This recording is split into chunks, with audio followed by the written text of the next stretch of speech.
Mr. Centeno. How are you? Well, Molly, I'm good. How are you? I'm good.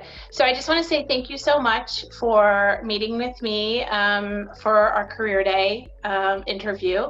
I just thought you would be such a perfect person to interview because you started here as alumni, and then you've had a journey and you've come back to here, back to home.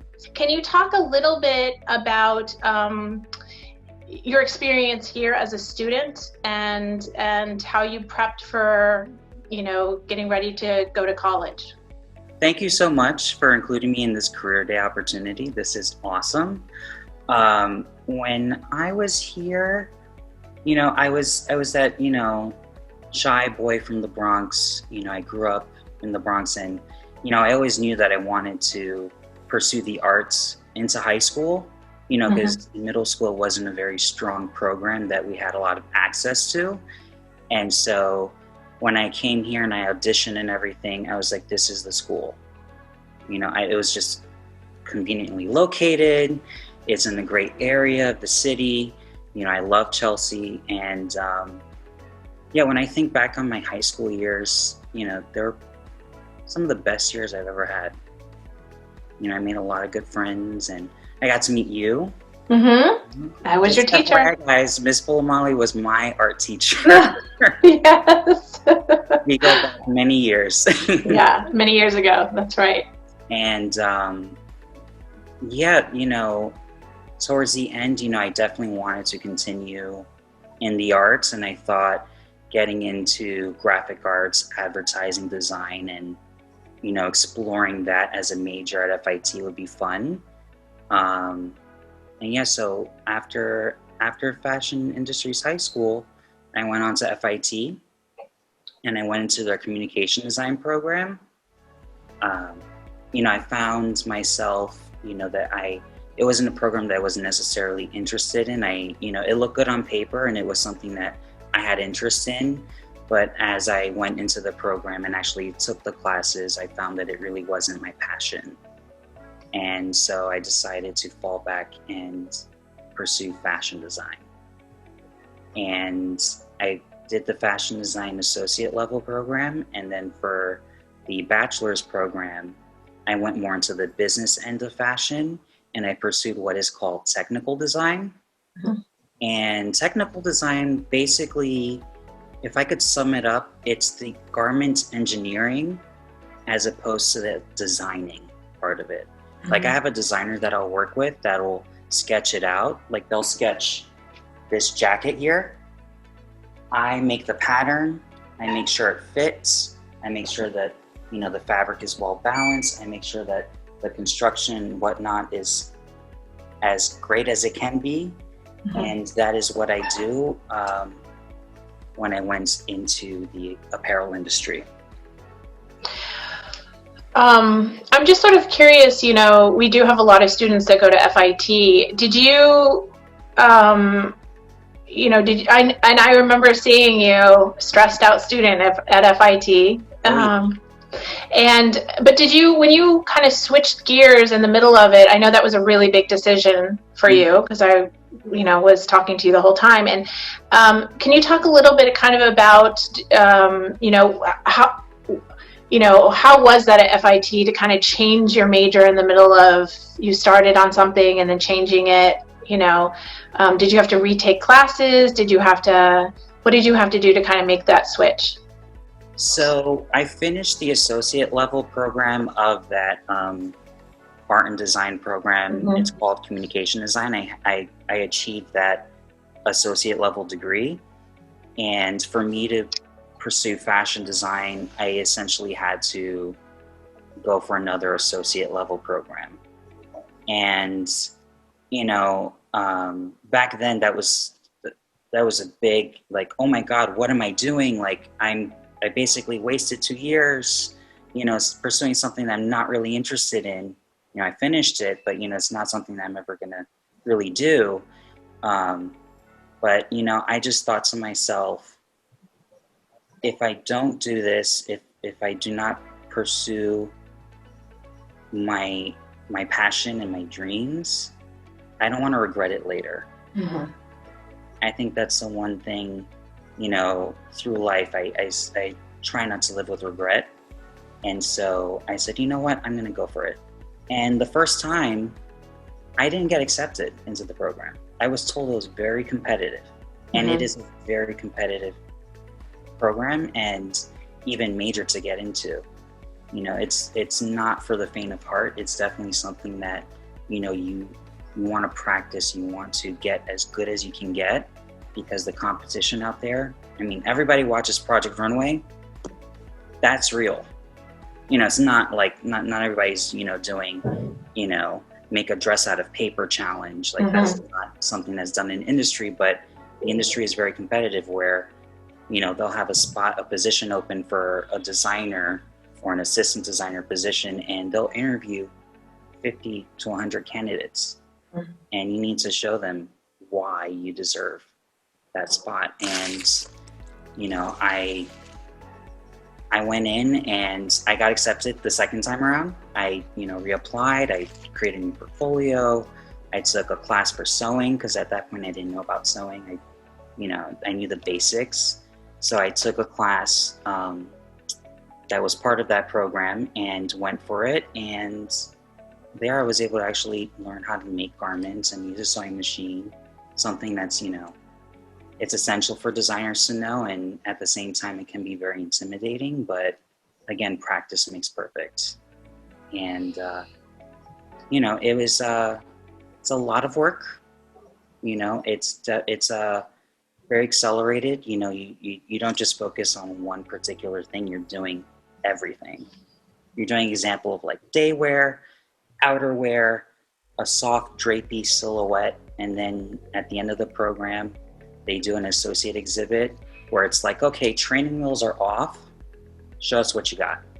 And even that, those were, a lot of rough nights, breaking night, staying up 24 hours for like 5 days straight just to make sure I get the garment completed. And, you take anywhere from 4 to 5 classes, and, you just have to stay focused and time manage. And,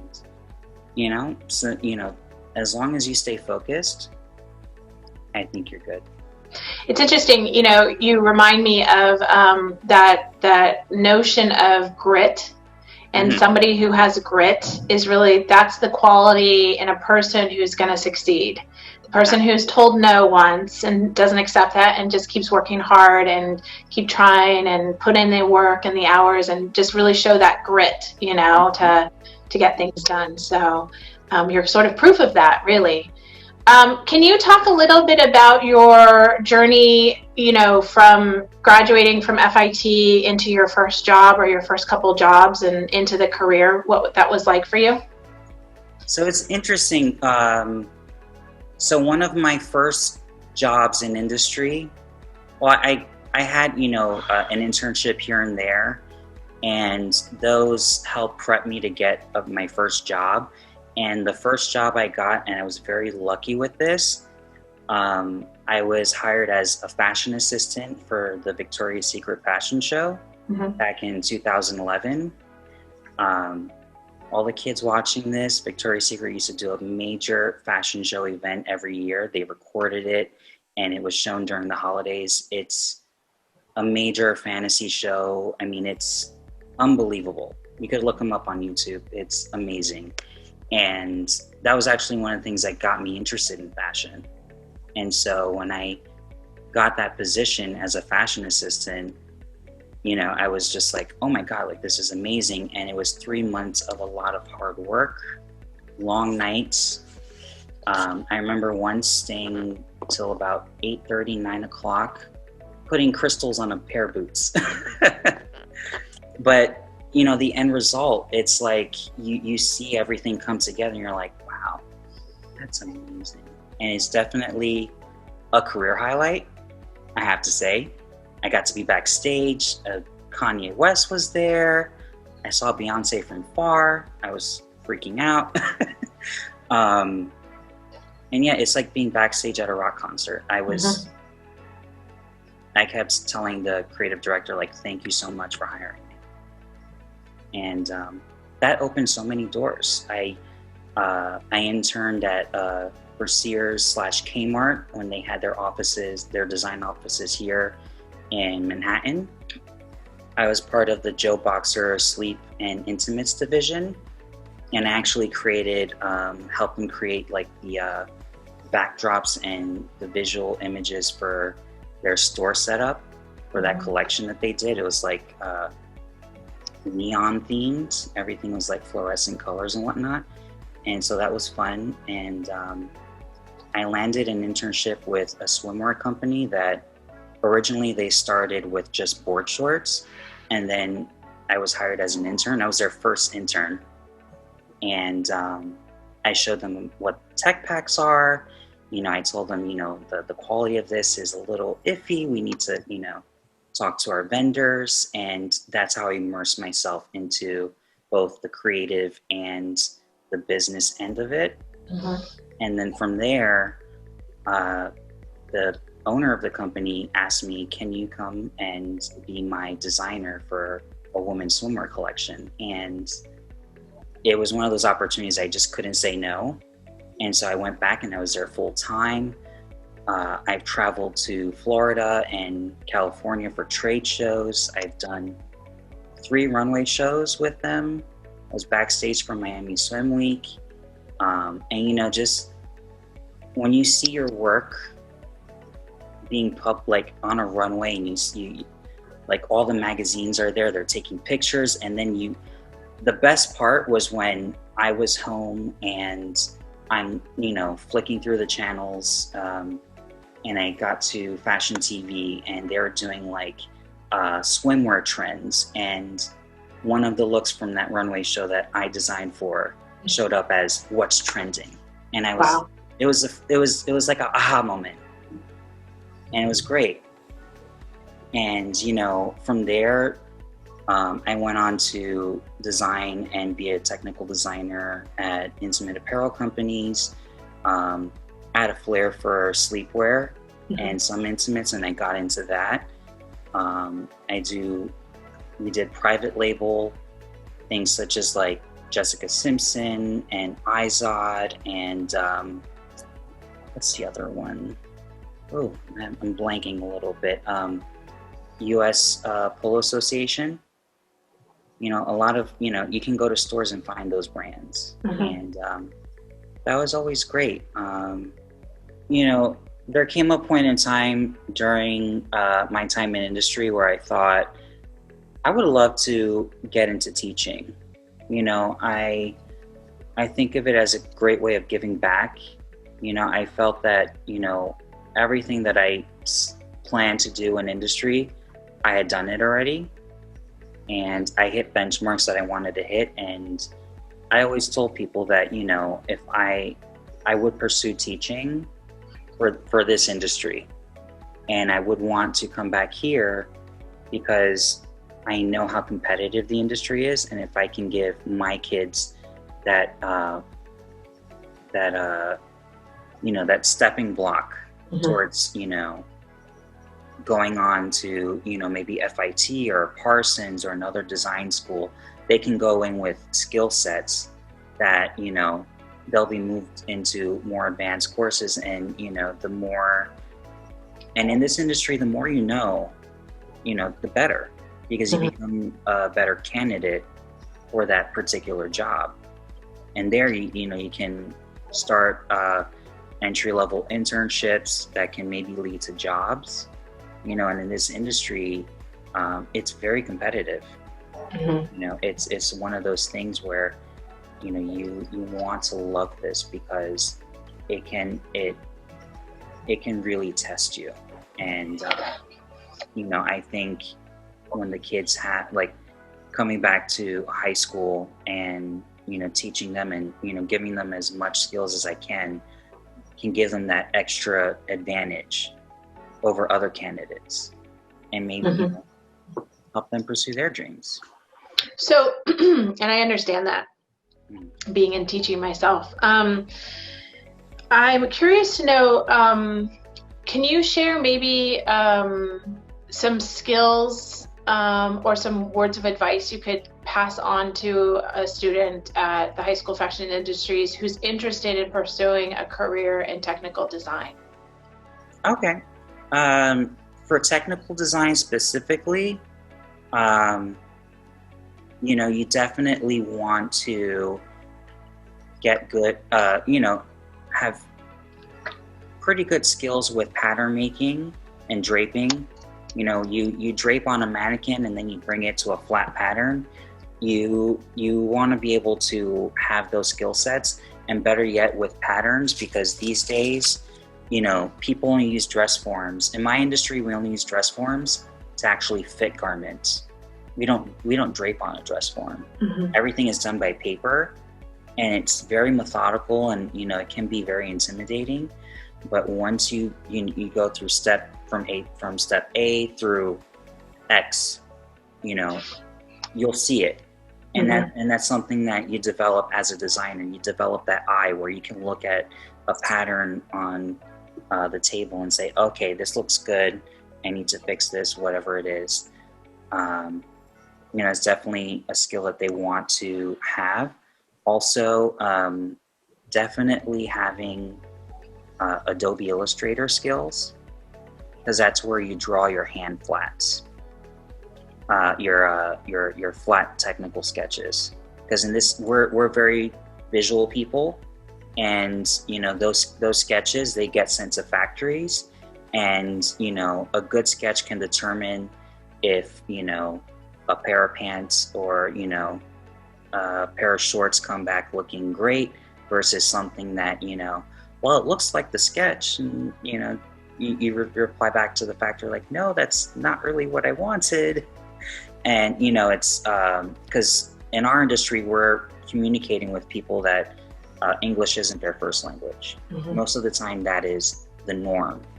And so you have to be as meticulous and thoughtful of these things, such as sketches and patterns, because this could be the difference of a small run of a particular style for, let's say you're designing for Macy's. You're designing for a company that's produces clothing for Macy's.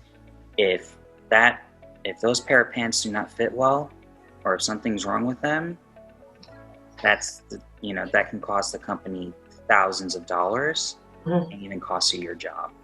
And I've heard horror stories. I've never experienced it myself. I think once I did, where a factory had shipped an entire bulk production without pre-production approval.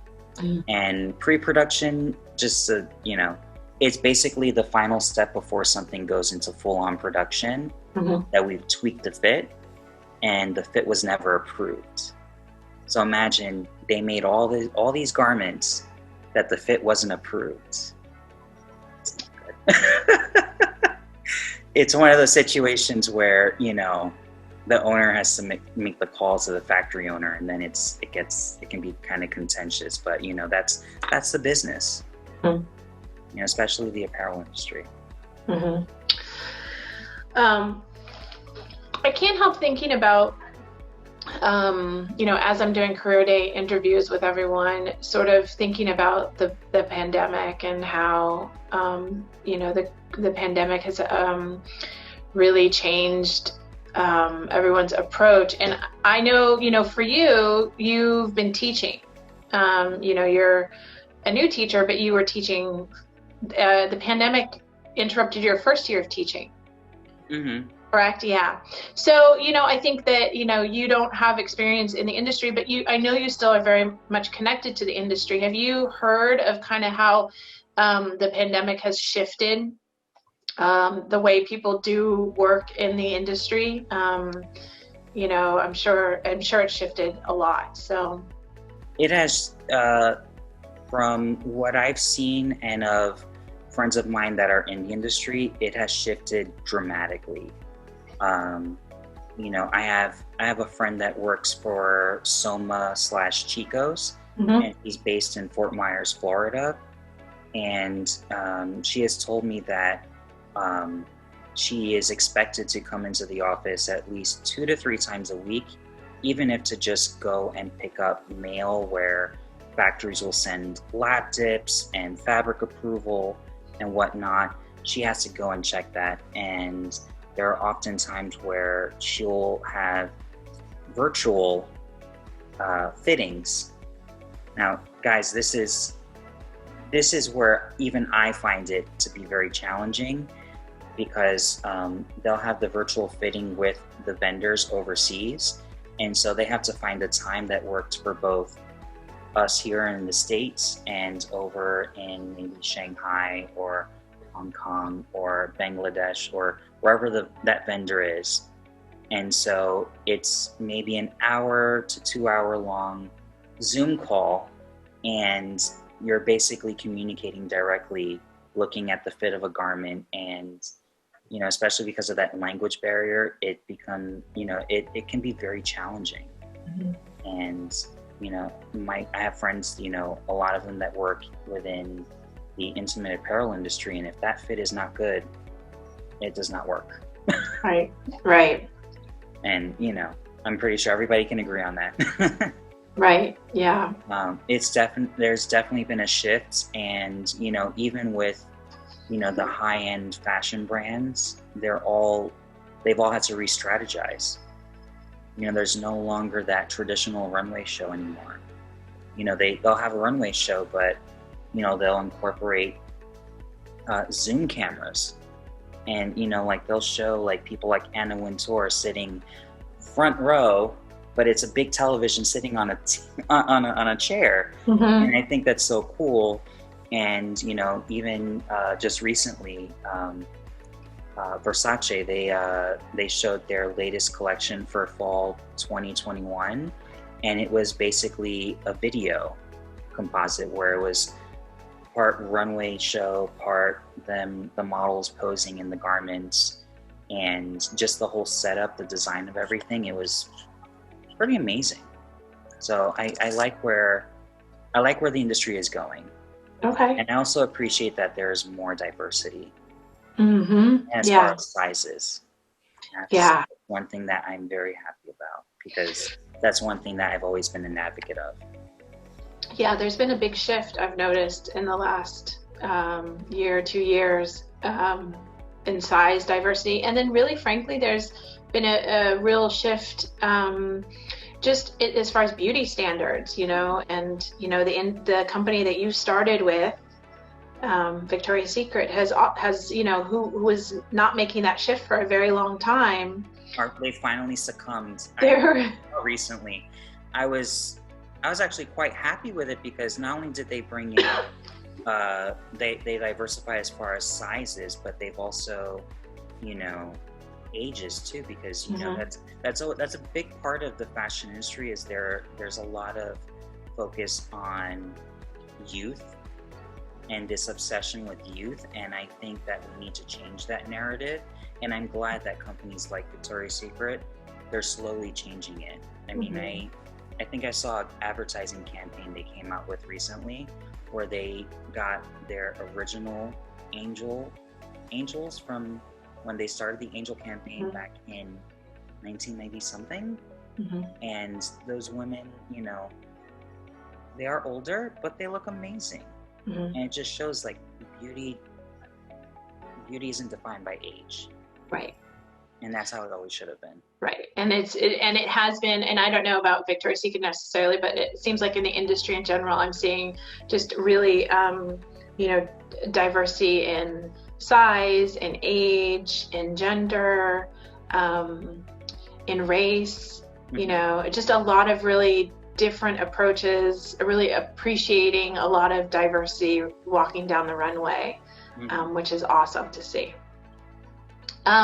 So I would just say, you know, just to kind of finish this off, is there anything that you can tell your students, just, you know, advice? Like, think of yourself when you were their age. I know you're teaching, you know, a full range of students, age groups, but is there anything that you can think of that you wish you had known, advice that you can give them, just to be successful as they are starting to think about college and their career and kind of moving in that direction?